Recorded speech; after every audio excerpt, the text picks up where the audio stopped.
Hi hello வணக்கம் and welcome to just my channel. நான் உங்கள் ஹர்ஷஸ்ரீ. என்னை உன்னுள் கண்டெடுத்தேன் கதையோட அடுத்த பகுதிகளை பற்றி பார்க்கலாம். ருத்ராவை பார்த்துவிட்டு ஆதர்ஷ் அக்ஷரா இருவரும் திரும்பி வண்டியில் வரும் வழியில் அக்ஷரா வேடிக்கை பார்த்து கொண்டே வந்தாள். ஆதர்ஷும் அமைதியாகவே வந்தான். மேலே கோபமா என்று அக்ஷரா கேட்க ஆதர்ஷ் புன்னகையுடன், கோபப்பட இதில் என்ன இருக்குது சொல்லு. நான் கேட்டதுக்கு எல்லாமே நீ அப்போவுமே சரி சொல்லணும்னு நான் என்றைக்குமே எதிர்பார்த்தது இல்லையே சாரா. காரணம் இல்லாமல் சொல்ல மாட்டேன்னு தெரியும். ருத்ராவும் தான்.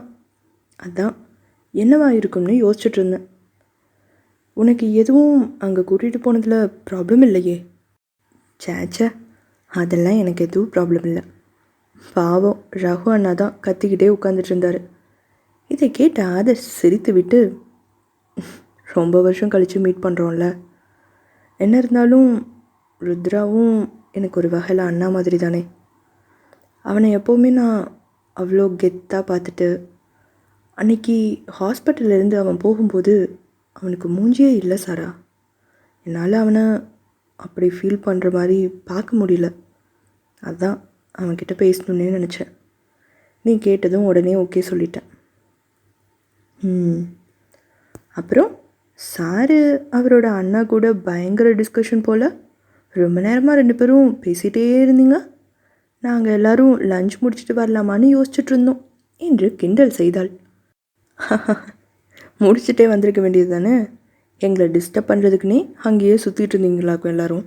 சே, கொஞ்சம் கூட உங்களுக்கெல்லாம் மேனஸே இல்லை என்று அவனும் இவளுக்கு சளைக்காமல் வாரினாள். அக்ஷாவோ, அடப்பாவி, போனால் போகட்டும், அடிச்சுக்காமல் பேசினா சரின்னு விட்டுட்டு வந்தா எனக்கே மேனஸ் இல்லையா? நானே வரேன்னு சொன்னேன். உங்களை அடுத்த டைம் எங்கேயாவது கூப்பிடுவீங்கள்ல, அப்போது பார்த்துக்கிறேன். பாண்ட் பேப்பரில் சைன் வாங்கிட்டு தான் வருவேன் பாருங்கள். இதுக்கு மேலெல்லாம் உங்ககிட்ட யார் கேட்க போகிறா சொல்லு. என் பொண்டாட்டியை எனக்கு எப்போ தோணுதோ எங்கே வேணும்னாலும் நான் கூட்டிகிட்டு போவேன். அவசியம் இருந்தால் தூக்கிட்டே போவேன். என்னை யார் கேள்வி கேட்பா? Including you.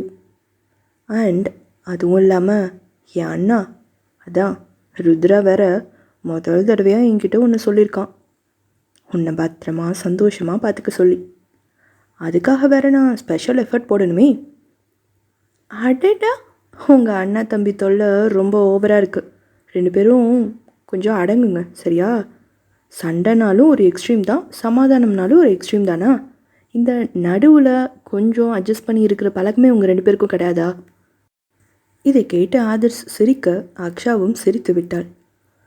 ஆனால் அவரை உங்களுக்கு அவ்வளோ பிடிக்கும், அவரை மதிக்கிறீங்க. அண்ட் ரகு அண்ணா நடந்தது எல்லாமே சொன்னாங்க.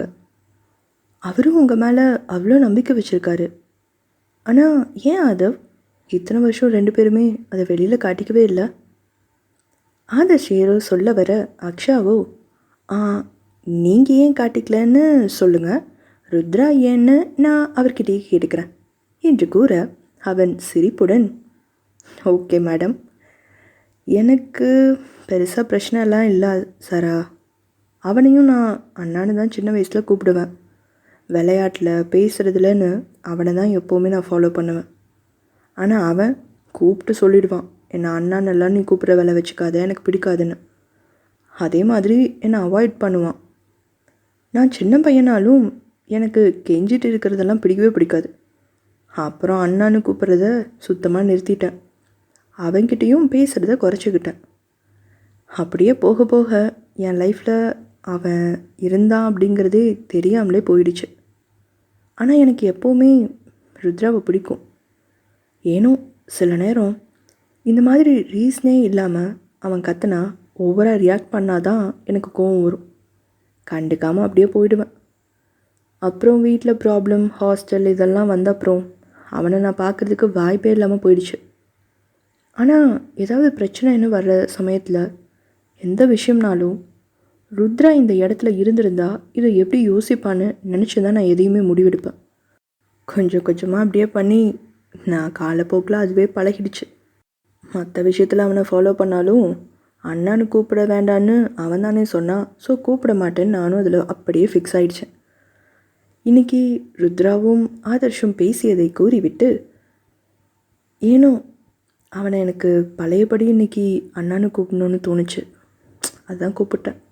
அதோட அவனும் இப்போ எல்லாமே தெளிவாக சொல்கிறான், புரிஞ்சுக்கிறான், எங்கே பிரச்சனைன்னும் ஏற்றுக்கிட்டான். அப்படி இருக்கும்போது ஏன் அவன் நம்ம கூடவே இருக்கக்கூடாதுன்னு தோணுச்சு. அதுதான் வெளியில் வரவும் கூப்பிட்டேன். அவன் மாட்டேன்னு சொல்லிட்டான். அதுக்கு இவ்வளோ நேரம் நீங்கள் சொன்னதுலேயே பதில் இருக்கு. ருத்ரா சொன்னது தான். ஒருத்தருக்கு அளவுக்கு மீறி, தகுதிக்கு திறமைக்கு மீறி ஒரு விஷயம் நம்ம கொடுக்குறோம்னா அதோட மதிப்பு அவங்களுக்கு புரியாது. அது எவ்வளோ உண்மையோ அதே மாதிரி தான் நாம் செய்கிற தப்புக்கு கொஞ்சம் கூட தண்டனையே கிடைக்காம அந்த நேரத்துக்கு திருந்திட்டோம்னு சொல்லிட்டு வந்துட்டாலும் முழுசாக அங்கே அது நடந்திருக்குமான்னு கேட்டால் கிடையாது. அது ரொம்ப கஷ்டம். அந்த பழக்கம் எல்லாருக்கும் சாதாரணமாகவும் வந்துடாது. யோசிச்சு பாருங்களேன், நம்ம கூட ருத்ரா இந்த சமயத்தில் வந்து இருந்தாலும் இன்னும் அவர் மனசில் அவர் அப்பா இறந்துட்டாருங்கிற வலி இருந்துக்கிட்டே தான் இருக்கும். நாமளும் இப்படி இருந்திருப்போம்ல. அதுக்கு காரணம் யாருன்னு கண்டிப்பாக ஒரு கட்டத்தில் மறுபடியும் யோசிக்க தோணும். எல்லாருமே மனுஷங்க தானே. ஸோ அந்த மாதிரி யோசிக்கிறத நிறுத்தவோ மனசை கண்ட்ரோல் பண்ணவோ உடனே எல்லாம் யாருக்குமே வராது. இதே மாதிரி அவர் கொஞ்ச காலம் தனியாக இருக்கட்டும். அவருக்கு எப்படி எல்லாரையும் கஷ்டப்படுத்தணும்னு யோசித்து பழக்கப்படுத்தினாரோ அதையெல்லாம் தூக்கி எறிஞ்சிட்டு இப்போ ரிலாக்ஸாக இருக்கட்டும்.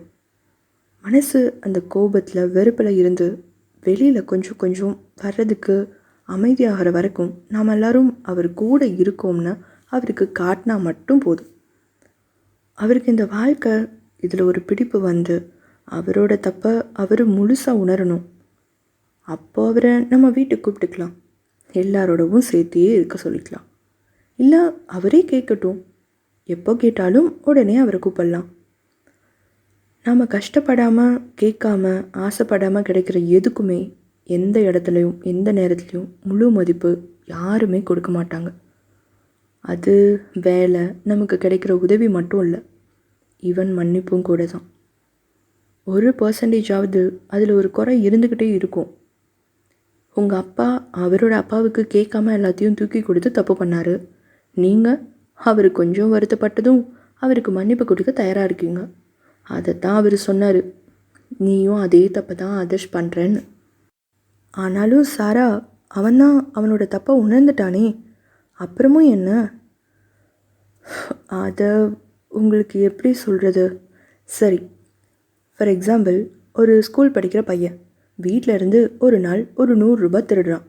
அவனுக்கு அதை எடுத்துகிட்டு போன கொஞ்ச நேரத்துலையே மனசு படப்படன்னு தான் இருக்கும். ஆனால் அன்னைக்கு அவன் யார்கிட்டையும் மாட்டிக்கல. ஸோ அவனுக்கு அப்பாடி அப்படின்னு ஒரு நிம்மதி வந்துடும். அடுத்த தடவை எடுக்கணும்னு தோணும்போது ஐயோ இந்த தடவை மாட்டிக்குவோமோன்னு முன்னாடியே அவனுக்கு தெளிவாக தோணும், பதட்டம் வரும். ஆனால் லாஸ்ட் டைம் நம்ம தப்பு பண்ணி மாட்டிக்கலையே, யாரும் கண்டுபிடிக்க மாட்டாங்க அப்படின்னு அவனே தன்னை பெருமையாக சொல்லிக்கிட்டு திரும்ப அதே தப்பாக பண்ணுவான், திருடுவான். இதே மாதிரி ஒரு 5-6 தடவை திருடுறான்னு வச்சுக்கோங்க, அவனுக்கு அது பிடிச்சு போயிடும், பழகிடும். நல்ல விஷயங்களை விட கெட்ட விஷயம் சீக்கிரமாகவே நம்ம எடுத்துக்குவோம். ஆனால் அந்த தடவை அவன் யார்கிட்டையாவது மாட்டிக்கிறான். அந்த நேரத்தில் அவனை ரொம்ப திட்டி அடித்து அவன்கிட்ட ரூடாக நடந்துக்கிட்டாலும் அவனுக்கு கோபம் வெறி தான் அதிகமாகும். திருடி பழகினா பழக்கத்தை சட்டுன்னு விடவும் முடியாது. அதே மாதிரி சரி தப்பு பண்ணிட்ட இனிமேல் பண்ணாதன்னு ஒன்றுமே சொல்லாமல் மன்னிச்சு விட்டாலும் ஓகே, எதுவும் சொல்லலையேன்னு நினச்சிட்டு மறுபடியும் அதே தப்பை சான்ஸ் கிடைக்கும்போது பண்ணவும் வாய்ப்பு இருக்குது. இது அவங்கவுங்களோட குணத்தை பொறுத்து மாறும். அதுக்கு தகுந்த மாதிரி தான் நாம் அவங்கள ஹேண்டில் பண்ணணும். இந்த விஷயத்தில் அந்த பையனுக்கு திருடுறது தப்புன்னு முன்னாடியே தெரியும் தானே. அவன் தெரிஞ்சும் தான் அதை ஏதோ ஒரு காரணம் சொல்லி அதே தப்பு பண்ணிகிட்ருக்கான். ஏன் அவன் திட்டு வாங்கிய அடி வாங்க போகிறான்னு அவனுக்கு தெரிய வரும்போதே யோசிப்பான், இனிமேல் இந்த தப்பு பண்ணவே கூடாது, மாட்டணும் அவ்வளோதாண்டா, இந்த தடவை மட்டும் மாட்டிக்காமல் இருந்தால் போதும்னு கண்டிப்பாக நினச்சிருப்பான். ஆனால் அதையும் தாண்டி அந்த தடவை தப்பிச்சிட்டா மறுபடியும் அதே தப்பை கொஞ்சம் நிதானமாக யோசித்து பிளான் பண்ணி பண்ணுவான். பண்ணாமல் இருக்குவானா? கண்டிப்பாக இல்லை. ஸோ பிரச்சனை வரும்போது நாம் மாட்டிக்க போகிறோம், இல்லை நம்ம எதையோ இழக்க போகிறோம்னு ஒரு எமோஷ்னலாக யோசிக்கும்போது அந்த நேரத்தில் நாம் செஞ்ச தப்புக்கு கண்டிப்பாக வருத்தப்படுவோம், ஃபீல் பண்ணுவோம் தான். ஆனால் அது நிரந்தரம் இல்லை, அது ஒரு வகையான ரியாக்ஷன். அது முழுசாக அவங்க புரிஞ்சுக்கிட்டு திருந்துறதுக்கு மாறுறதுக்கும் யாருக்குனாலும் கொஞ்சம் டைம் எடுக்கும். கண்டிப்பாக ருத்ராவுக்கும் டைம் ஆகும். இருக்கலாம். எனக்கும் அந்த ஒரு கோபம் இருக்குதான். அவன் சொன்னதை அவனோட இடத்துல இருந்து பார்த்தா எல்லாமே ப்ராக்டிக்கலாக ஏற்றுக்க முடியுது. அதனால் ஏற்பட்ட இழப்பு, சித்திக்கு நடந்தது எல்லாம் நினைக்கும்போது இன்னமும் அவன் மேலே கோபம் ரொம்பவே அதிகமாக வருது. ஏன் எல்லார் மேலேயும் கூட கோபம் வருது என்று கூறியவன் ஸ்டேரிங்கை அழுத்தி பிடித்தான். அதவ் என்று அக்ஷரா மெதுவாக அழைக்க அவளிடம் திரும்பியவன் மெலிதாக புன்னகைத்துவிட்டு, கரெக்ட் தான் சாரா. இதெல்லாம் யோசிக்கும்போது நானும் கூட என் கண்ட்ரோலை அவனை இதே மாதிரி எல்லா நேரத்துலையும் விடுவேனான்னு தெரியல. அதுக்கு விலகி இருக்கிறது நல்லது தான் என்றவன் அடுத்து எதுவும் பேசாமல் அமைதியாக வண்டியை கிளப்பினான். அடுத்த சில நிமிடங்கள் அங்கே நிசப்தம் மட்டுமே இருந்தது. வீட்டிற்கு இருவரும் வந்து சேர்ந்ததும் உள்ளே வரும்போதே பைரவி, ஆதர்ஷ் நில்லு, எங்கே போயிட்டு வரீங்க ரெண்டு பேரும் என அவர் கேட்ட கேள்வியிலேயே மற்றவர்களுக்கு தெளிவாக புரிந்தது. ருத்ராவை பார்த்துவிட்டு வந்த விஷயம் அறிந்த பின்னரே இந்த கேள்வி அவர்களிடம் வந்தது என்று. ஆதர்ஷ் இப்போது வாசுவை பார்க்க அம்பிகாவும், அவனை ஏண்டா மறுக்கிற, உன் அம்மா கேட்டதுக்கு முதல்ல பதில் சொல்லு என்று கத்தினார். நீங்கள் எல்லாரும் தெரிஞ்சுக்கவா கேட்குறீங்க? ஆல்ரெடி விஷயத்தை தெரிஞ்சுக்கிட்டு தானே கேட்குறீங்க, அதுக்கு நான் என்ன பதில் சொல்கிறது என்றான் அவன் சாதாரணமாக. இதை கேட்ட அம்பிகாவோ, ஏன் ஆதர்ஷ், உனக்கு எங்ககிட்ட பதில் சொல்ல பிடிக்கலையா, இல்லை இவங்களுக்கெல்லாம் எதுக்கு பதில் சொல்லணும்னு அலட்சியமா? நீயும் மாறிட்டல்ல என்று வருந்தினார்.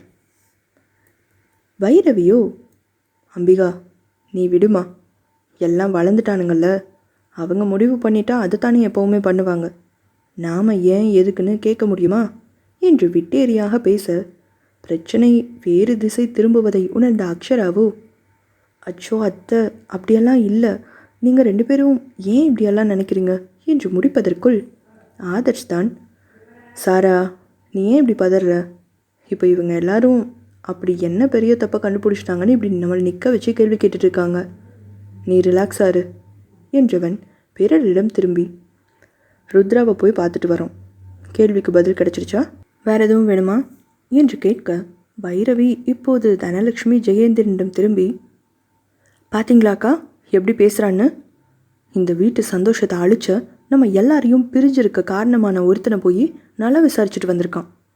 நீங்கள் சொன்னீங்களே அவன் அப்படி அங்கெல்லாம் போயிருக்க மாட்டான், ஆதர்ஷ் தப்பு பண்ணவங்கள அப்படியெல்லாம் மன்னிக்க மாட்டான்னு, இப்போ என்ன சொல்கிறீங்க? தனலட்சுமி சங்கடமாக உணர ஜெயேந்திரனும், என்ன ஆதர்ஷ் இது, நீ இப்படி பண்ணுவேன்னு நாங்கள் எதிர்பார்க்கலப்பா. அக்ஷராவின் அம்மாவும் கூட, சொல்கிறோம்னு தப்பாக எடுத்துக்காதீங்க மாப்பிள்ள, இந்த வீட்டில் இவ்வளோ இழப்பு வர்றதுக்கு காரணமே அவன்தான், அப்படி ஒருத்தனை மன்னிக்கிறது இதெல்லாம் தேவையா, அதுவும் அக்ஷாவையும் நீங்கள் வேற கூட்டிகிட்டு போயிருக்கீங்க என்று குறையாக கூறினார். இதை கேட்ட அக்ஷாவோ, அம்மா அவர் என்னை கம்பல் பண்ணி ஒன்றும் கூட்டிகிட்டு போகலை, என் விருப்பத்தோடு தான் கூட்டிகிட்டு போனார், இதில் அவரை மட்டும் தப்பு சொல்கிறதுல சரியில்லைம்மா. அக்ஷா நீ அமைதியாக இரு, அவர் உன்னை கட்டாயப்படுத்தாமல் இருக்கலாம், ஆனால் அவர் தானே உன்னை கூட்டிகிட்டு போனார், அது தப்பு தானே. இப்படி பிரச்சனை இருக்கிற இடத்துக்கு உன்னை ஏன் கூட்டிகிட்டு போகணும், முதல்ல அவர் ஏன் போகணும், புரிஞ்சுப்பீங்கன்னு நினைக்கிறேன். இனிமேல் இப்படி நடந்தால் எங்கள் பொண்ணை உங்கள் கூட அனுப்பவே நாங்கள் யோசிக்க வேண்டியதாக இருக்குமாப்ல என்றார் பாலா. மாமா கொஞ்சம் பொறுமையாக இருங்க, இப்போ ருத்ராவை பார்த்துட்டு வந்ததால் என்னாச்சு, நீங்கள் எல்லாரும் இவ்வளோ பேசுறதுக்கு இதில் என்ன இருக்குது என்று நிதானமாக அக்ஷாவும் கேட்க, என்ன பேசுகிற அக்ஷா நீ, ஒரு கொலைக்காரனை, அதுவும் இந்த 2 குடும்பத்தை இவ்வளோ கஷ்டப்படுத்திருக்கிற ஒருத்தனை அவனை ஏன் பார்க்க போகிறீங்கன்னு எல்லாரும் கேட்டால் அதுக்கு எங்களையே நீங்கள்லாம் எதிர்த்து கேள்வி கேட்குறீங்களா, பிள்ளைய பெற்றவங்கம்மா பயத்தில் கேட்க தான் செய்வாங்க என்று அக்ஷாவின் குடும்பத்தினருக்காக அம்பிகா பரிந்து பேசினார், அதுவும் தன் மகனை விட்டு கொடுத்து. ஆனாலும் அத்தை என்று அக்ஷா ஆரம்பிக்கும் முன், சாரா என்றான் ஆதர்ஷ். அவனை திரும்பி பார்க்க வேண்டாம் என்பது போல அவன் தலையசைத்ததும் அவள் அமைதியாகிவிட்டாள். மற்றவர்களை பார்த்தவன் கை கட்டிக்கொண்டு மேலே சொல்லுங்கள் என்பது போல பார்த்தான். அக்ஷாவின் மாமா நந்தகுமாரும், பெத்த அம்மா அவங்களே இவ்வளோ தூரம் அவனை விட்டு விலகியிருக்காங்க, அப்போவே அவனை பற்றி புரிஞ்சுக்க வேணாம். பெரியவங்க சொல்கிறதுலாம் அர்த்தம் இருக்கும்பா, வளர்ந்துட்டா நமக்கு தான் எல்லாமே தெரியும்னு பண்ணக்கூடாது. இனிமேல் இப்படி தான் உன் இஷ்டத்துக்கு பண்ணுவேன்னு நீ சொன்னால் நாங்கள் வேணும்னா இந்த வீட்டை விட்டு போயிடுறோம். இந்த மாதிரி அட்வைஸ் தொந்தரவு இதெல்லாம் உங்களுக்கு இருக்காது. உங்கள் இஷ்டப்படி நீங்கள் இருக்கலாம். எங்கள் பொண்ணுக்கு பிடிச்சதுன்னு மட்டும் இல்லை, நீங்களும் நல்ல பையனு தான் இந்த கல்யாணத்தை நாங்கள் ஏற்றுக்கிட்டோம். எங்களுக்கு இப்போவும் உங்ககிட்ட பிரச்சனை இல்லை மாப்பிள்ள. ஆனால் அந்த ருத்ரா கூட நீங்கள் சொந்தம் அது இதுன்னு சொல்லிக்கிட்டு உறவாடுற மாதிரி இருந்தால் எங்கள் பொண்ணை உங்களுக்கு தர்றதுக்கே நாங்கள் யோசிக்க வேண்டியதாக இருக்கும். எங்கள் பொண்ணு இவ்வளோ நாள் பட்ட கஷ்டமே போதும், மறுபடியும் அவளை பிரச்சனை இருக்கிற இடத்துல நாங்கள் விடுறதா இல்லை என்று கூறியதும் ஜெயேந்திரன், பைரவி, அக்ஷாவின் குடும்பத்தினர் என்று ஆளாளுக்கு ஒவ்வொன்றாக பேசினர். அதோடு அக்ஷாவிடம் திரும்பியவர்கள், அவன்தான் கூப்பிட்டானா? உனக்கு என்னாச்சு அக்ஷா? நீ சொல்கிறதுக்கு என்ன? நீயும் அவனுக்கு சப்போர்ட் பண்ணிகிட்டு இருக்க, அவன் கூடவே வேறு போயிருக்க என்று அம்பிகா கத்தினார். இல்லாத்த இப்போவும் இவர் மேலே தப்பில்லை, அவசரப்பட்டு எல்லாம் கோபத்தில் புரியாமல் பேசுகிறீங்க. கொஞ்சம் நாங்கள் சொல்ல வர்றத என்று முடிப்பதற்குள் பேச இடமே கொடுக்காமல் பைரவியும், என்ன நாங்கள் புரியாமல் பேசுகிறோமா? உன்கிட்ட அவன் சொன்னதும் நீயும் யோசிக்காமல் இருந்திருக்க மாட்ட. இவன் ருத்ராவை பார்க்க போகிறான்னு சொன்னால் இங்கே யாருமே ஒத்துக்க மாட்டோம்னு, அதோட பிரச்சனை வரும்னு தெரிஞ்சுதானே நீ அவன் கூடவே போயிருக்க, அதையும் எங்கள் யார்கிட்டையும் சொல்லாமல். என்ன நினச்சி இப்படி பண்ணிட்டு இருக்கீங்கன்னு கேட்டால் நாங்கள் புரியாமல் பேசுகிறோம்னு சொல்கிறியா? இப்போது உங்கள் குடும்பத்தில் உன்னை இந்த வீட்டுக்கு மருமகளாக அனுப்புறதுக்கே யோசிக்கிற அளவுக்கு வந்தும் கூட நீங்கள் செஞ்ச விஷயத்தை நியாயப்படுத்துகிற இல்லையா? எங்கள் குடும்பத்தை கெடுத்தவனுக்காக எங்களை சப்போர்ட் பண்ண சொல்கிறியா அக்ஷா? இல்லை, ஒருவேளை இவ்வளோ நாள் இருந்த மாதிரியே தனியாக ஆதர்ஷை கூட்டிகிட்டு போய்க்கலாம், நாங்கள் யாருமே வேண்டாம்னு முன்னாடியே முடிவு பண்ணிட்டு தான் இப்போ இதெல்லாம் நீ சப்போர்ட் பண்ணுறியா என்று பைரவி வேறு கோணத்தில் எடுத்துக்கொண்டு அக்ஷாவை குறையாக சொல்ல அனைவரும் இப்போது செய்வதறியாது நின்றனர். அக்ஷாவும் கோபமா வருத்தமா என சொல்ல ஒன்னா நிலையில் சற்று அதிர்ச்சியில் இருக்க, இதை கவனித்து கொண்டிருந்த ஆதர்ஷ் தான் கோபத்தில் கையில் வைத்திருந்த கார் சாவியை சட்டென தூக்கி எறிந்தான். அவனின் இத்தனை கோபத்தை, அதுவும் குடும்ப உறுப்பினர்களிடம் அவன் காட்டுவது இதுவே முதல் முறை.